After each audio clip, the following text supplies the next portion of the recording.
گھوڑے پہ بیٹھ کے جب نکلتا ہے ابن زیاد کی فوجوں کو مارتا ہے تو ایک بدبخت آگے نہیں آتا. امام حسین ایک ایک دفعہ جاتے ہیں, سینکڑوں بدبختوں کو جہنم رسید کرتے ہیں. ابتدا ہی پہلا دن ہی یکم محرم کا وہ امیر المومنین خلیفۃ المسلمین حضرت عمر بن خطاب رضی اللہ تعالی عنہ کی شہادت کے ساتھ پہلا دن ان کی شہادت کا ہے. اور پھر یکم محرم سے لے کے 10 محرم تک کے جو واقعات ہیں جس میں پیارے نبی حضرت محمد رسول اللہ صلی اللہ تعالیٰ علیہ وسلم کے نواسے اور مولا علی رضی اللہ تعالیٰ عنہ کے لخت جگر سیدنا امام حسین رضی اللہ تعالیٰ عنہ کی شہادت، میدان کربلا کے واقعات، یہ ایک ایسی قربانی ہے جس نے قیامت تک کے لیے اہل ایمان کو پختگی عطا کی. 7 محرم سے 10 محرم تک میدان کربلا میں کیا ہوا؟ بہت سارے لوگ اور آج کل کے جو نچنیاں مولوی ہیں جن کی نہ شکلیں مسلمانوں جیسی ہیں اور جو سارا سال نہ کبھی نماز کے قریب پھٹکتے ہوں، وہ بتاتے ہیں 10 محرم کو کہ حضرت امام حسین کون تھے، جن کو خود نہیں پتا، جو ناچ کے باتیں کرتے ہیں اسٹیج سے کودتے ہوئے، کبھی 10 فٹ ادھر چلے جاتے ہیں، کبھی 10 فٹ ادھر چلے جاتے ہیں. وہ بتاتے ہیں لوگوں کو کہ جی کفر اور اسلام کے درمیان ایک جنگ ہوئی میدان کربلا میں. کون کہتا ہے کہ کفر اور اسلام کے درمیان جنگ تھی؟ محمد الرسول اللہ کے نواسے کو شہید کرنے والے بدقسمتی سے وہ بھی وہی لوگ ہیں جو نماز کے اندر بار بار کہتے ہیں اللہم صلی علی محمد وعلی آل محمد. یہ کہنے والے لوگوں نے سیدنا امام حسین کو سجدے کے اندر شہید کیا ہے.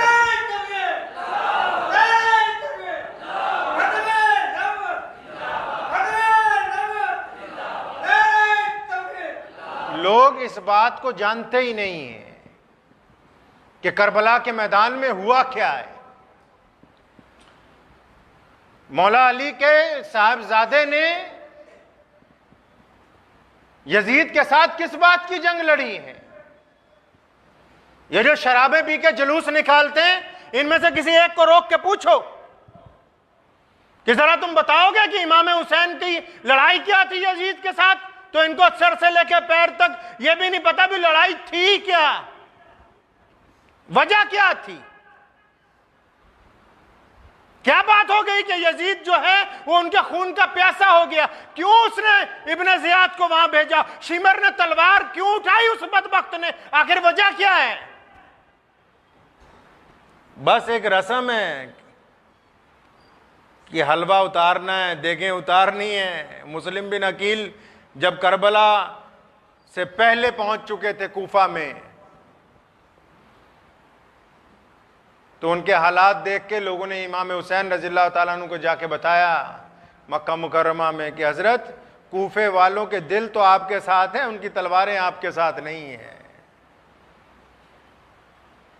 بزدل لوگ ہیں، منافق ہیں. لوگوں کو پتہ ہی نہیں کہ واقعہ کیا ہے، قصہ کیا ہے. وہ لوگ دعویٰ کرتے ہیں نعوذ باللہ مولا علی کے وارث ہونے کا جنہوں نے کبھی فجر میں اٹھ کے اللہ کو راضی ہی نہیں کیا اور سیدنا علی مرتضی رضی اللہ تعالیٰ عنہ مسجد میں قدم رکھتے ہیں، سر سے پیر تک کانپنے لگتے ہیں۔ لوگ پوچھتے ہیں یا امیر المومنین کیا بات ہے؟ آپ تو داماد رسول ہیں، آپ تو حسن و حسین کے والد ہیں، آپ فاطمۃ الزہرا کے خامد ہیں، آپ تو شیر خدا ہیں، اور جس کو عمر بن خطاب نے کہا کہ علی میرے مولا ہیں، اور لوگ پوچھتے ہیں کہ اے مولا علی آپ کیوں کانپتے ہیں؟ فرمایا جب میں مسجد میں آتا ہوں مجھے ڈر لگتا ہے کہ احکم الحاکمین کے دربار میں جا رہا ہوں، کوئی بے ادبی نہ ہو جائے۔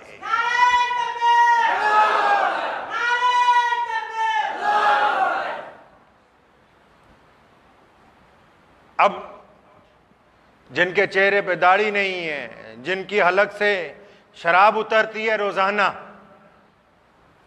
ان کا دعویٰ ہے کہ ہم ہیں مولا علی کے غلام، جھوٹ بولتے ہیں، وہ نہیں ہیں۔ مولا علی کے غلام وہ ہیں جو صبح کو اٹھ کے اذان دیتے ہیں، جو اپنی اذان میں اس بات کا اعلان کرتے ہیں کہ اشہد ان لا الہ الا اللہ وحدہ لا شریک لہ واشہد ان محمدا عبدہ ورسولہ۔ وہ لوگ جو روزانہ کفر کی بندشوں کے باوجود 5 وقت یہ اعلان کرتے ہیں کہ ہم محمد الرسول اللہ کے امتی، وہ مولا علی کے غلام ہیں۔ کچھ لوگوں کو غلط فہمی ہو گئی۔ سیدنا علی رضی اللہ تعالیٰ عنہ اپنی خلافت کوفہ میں لے گئے تھے۔ حضرت علی رضی اللہ تعالیٰ عنہ کی شہادت کے بعد مسلمانوں کے خلیفہ بنے، ان کا نام ہے سیدنا امیر المومنین امام حسن ابن علی رضی اللہ تعالیٰ عنہ۔ امام حسن جب خلیفہ بنتے ہیں، کون؟ حضرت حسین کے بڑے بھائی۔ جب وہ دیکھتے ہیں کہ مسلمانوں کے 2 گروہوں میں اختلافات ہیں تو امام حسن اور امام حسین مشورہ کر کے اتفاق رائے سے سیدنا امیر معاویہ رضی اللہ تعالی عنہ کو مسلمانوں کا خلیفہ بناتے ہیں۔ امیر معاویہ رضی اللہ تعالی عنہ جن کو کچھ لوگ برا کہنا چاہتے ہیں، اور جس کی تائید امام حسن نے کر دی ہو، امام حسین نے کر دی ہو، ان کو کون مائی کا لال برا کہہ سکتا ہے؟ اور ناچنے گانے والوں کو نہیں پتا ہوگا، سیدنا امیر المومنین امیر معاویہ نے کہا اپنے بیٹے کو انتقال سے پہلے یزید کو کہ اگر خلافت لینی ہو تو عبداللہ ابن عباس رضی اللہ تعالیٰ عنہ اور عبداللہ ابن زبیر رضی اللہ تعالیٰ عنہ اور امام مولا علی کے بیٹے امام حسن، یہ تینوں بڑے صحابہ اس وقت مدینہ منورہ میں موجود تھے۔ امام حسن حسین رضی اللہ تعالیٰ عنہ مسجد نبوی میں اس وقت نماز پڑھاتے تھے۔ حضرت امیر معاویہ نے تاکید کی یزید کو کہ اگر میرے بعد تم خلیفہ بننا چاہو گے، جب تک یہ تینوں راضی نہ ہو جائیں بالکل خلافت پر مت بیٹھنا۔ اگر یہ تینوں راضی ہو جائیں تو خلیفہ بننا، اگر یہ راضی نہ ہو جائیں تو اٹھ کے خلافت چھوڑ کے گمنامی کے اندھیرے میں چلے جانا۔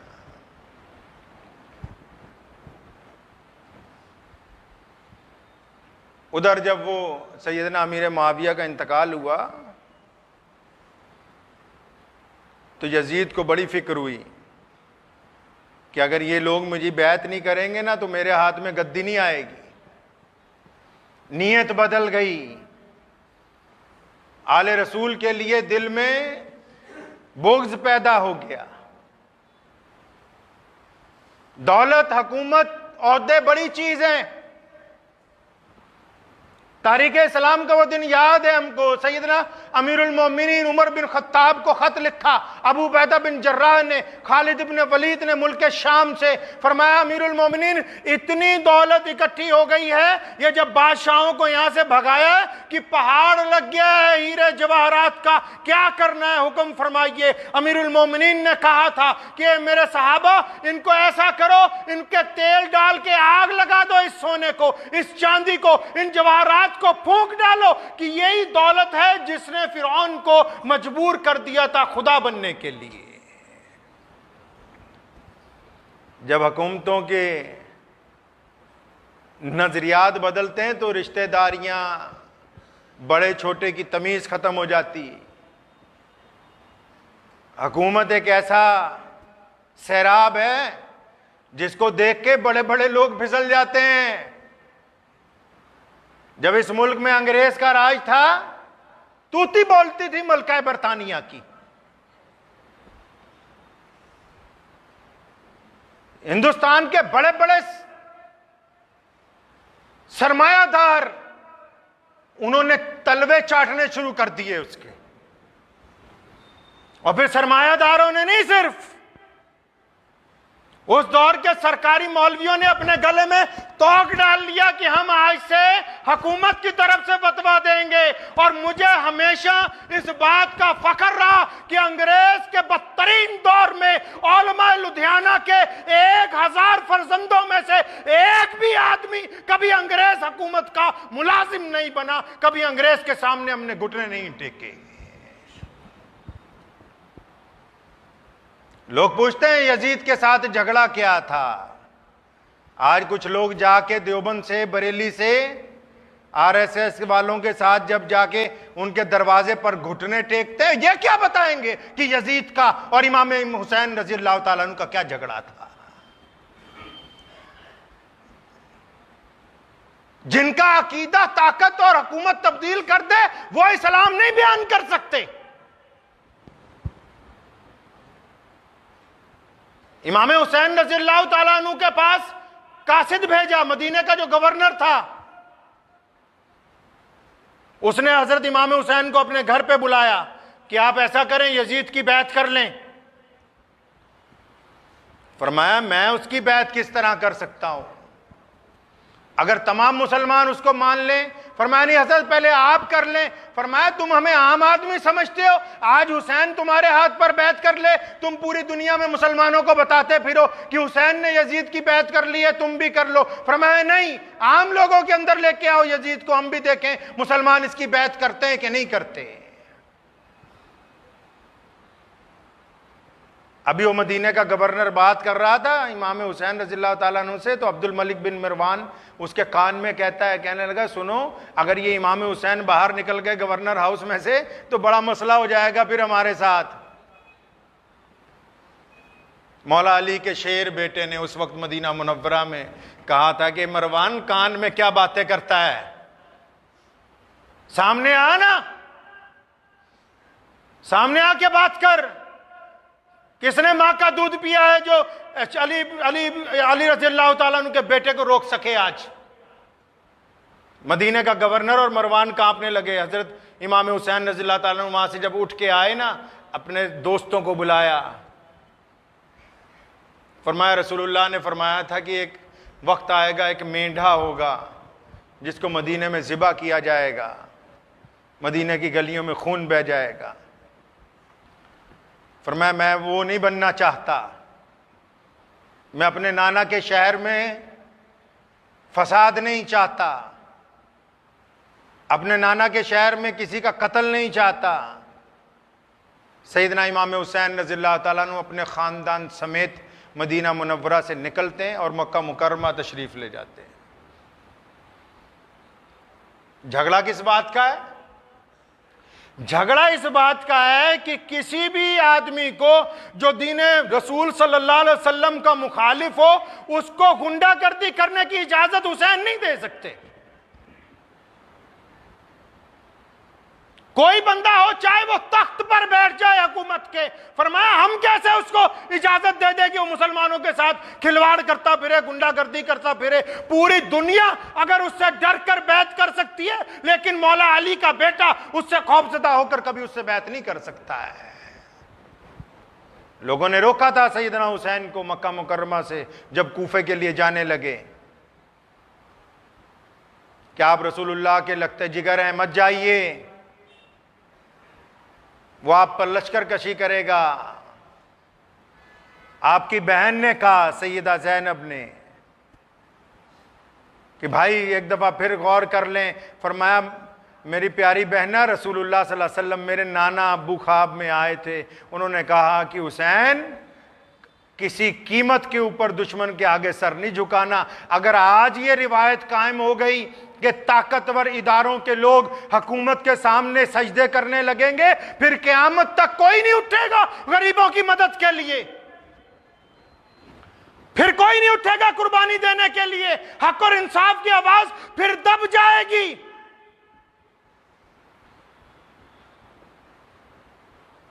مسلم بن عقیل کو بھیجا جب کوفہ، تو کوفے کا جو گورنر تھا وہ حضور اکرم صلی اللہ علیہ وسلم کا بڑا عاشق تھا۔ مسلم بن عقیل نے جب بیعت شروع کی 40,000 لوگ بیعت ہو گئے۔ یزید کمبخت کو پتہ لگا گورنر معزول کر دیا، ابن زیاد جیسے ظالم بدماش کو وہاں گورنر لگایا گیا ہے، اور مسلم بن عقیل کو کوفے کے اونچے مینار سے لے جا کے نیچے پھینکا گیا تاکہ شہید ہو جائیں، وہ آواز دب جائے جو حضور اکرم صلی اللہ علیہ وسلم کے گھرانے سے آئی ہے۔ وہ جھگڑا کس بات کا ہے بھائی؟ جھگڑا صرف اس بات کا ہے کہ بغیر دستور کے، بغیر شریعت اسلامیہ کے، بغیر حق اور انصاف کے ہم کسی ظالم کو تخت پر بیٹھنے کی اجازت نہیں دیں گے۔ جھگڑا اس بات کا ہے، کوئی جائیداد کا جھگڑا نہیں ہے، خود خلیفہ نہیں بننا چاہتے، پیسے دولت کی لڑائی نہیں ہے۔ آج جو لوگ سیدنا امام حسین رضی اللہ تعالیٰ عنہ کا قصہ بیان کرتے ہیں، وہ مسلمانوں کو اس طرح بیان کرتے ہیں رو رو کے وہ یہ ثابت کرنا چاہتے ہیں کہ سیدنا امام حسین نے تو بڑی مظلومیت میں اپنی شہادت دی، بہت برا حال تھا کربلا کے میدان میں۔ یہ کیوں نہیں بتاتے کہ وہ 60 سال سے زائد عمر کے امام حسین جب اپنے رسول کریم صلی اللہ علیہ وسلم کا صافہ اپنے سر پہ باندھ کے وہ گھوڑے پہ بیٹھ کے جب نکلتا ہے، ابن زیاد کی فوجوں کو مارتا ہے، تو ایک بدبخت آگے نہیں آتا۔ امام حسین ایک ایک دفعہ جاتے ہیں، سینکڑوں بدبختوں کو جہنم رسید کرتے ہیں، اور واپس آ کے سیدہ زینب کو کہتے ہیں کہ بہنہ دیکھ تو صحیح ان بزدلوں کو، ان میں سے کسی میں دم نہیں ہے کہ وہ ابن علی کے سامنے آ سکے۔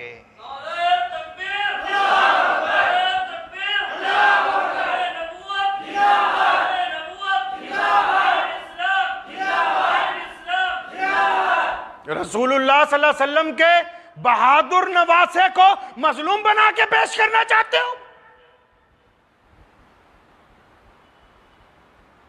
میدان کربلا کے ہمت اور جرات کے ان واقعات کو جو امت کو یہ درس دیتے کہ آؤ کیسے بھی حالات کیوں نہ ہو، ہم بدترین حالات میں بھی دشمن کا مقابلہ کرنا جانتے ہیں، تم ان حالات کو مظلومیت میں ڈھال کے صرف 500 کے نوٹ اپنے سر پہ نچھاور کرنے کے لیے یہ ثابت کرنا چاہتے ہو کہ ہم مظلوم تھے، مظلوم نہیں تھے۔ آؤ ذرا میدان کربلا میں جا کے دشمن کو پوچھو کہ آج بھی کربلا کے میدان میں ابن حسین رضی اللہ تعالیٰ عنہ کے بچوں کے ہاتھوں جو لوگ مارے گئے، ان کی قبروں پر بدترین عذاب آج بھی جاری ہے۔ حضرت حسین رضی اللہ تعالیٰ عنہ جب روانہ ہے کوفے کی طرف، تو رستے میں میدان کربلا جب آ گیا تو حر بن زیاد اپنے لشکر کے ساتھ راستہ روکتا ہے، ادب کے ساتھ کہتا ہے کہ رسول کریم صلی اللہ علیہ وسلم کے نواسے آپ واپس چلے جائیں، خلیفہ آپ سے ناراض ہے، یا بیعت کر لیں یا جنگ کے لیے تیار رہیں۔ یہ بدترین داستان سنائیے ان لوگوں کو جو کہتے ہیں کفر اور اسلام کے درمیان جنگ تھی۔ حر بن زیاد اور اس کے لشکر نے 3 نمازیں سیدنا امام حسین رضی اللہ تعالیٰ عنہ کی امامت میں میدان کربلا میں ادا کی ہیں، 3 نمازیں۔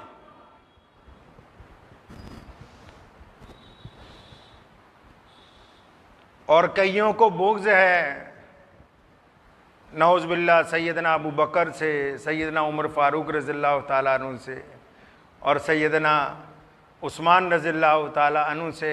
وہ یہ بتانا بھول جاتے ہیں کہ سیدنا امام حسین کے 4 بھائی ساتھ میں تھے۔ کون؟ علی مرتضیٰ رضی اللہ تعالیٰ عنہ کی دوسری بیوی کے 4 بیٹے، حضرت عباس علمبردار، عباس بن علی، ابو بکر بن علی، عثمان بن علی، عمر بن علی،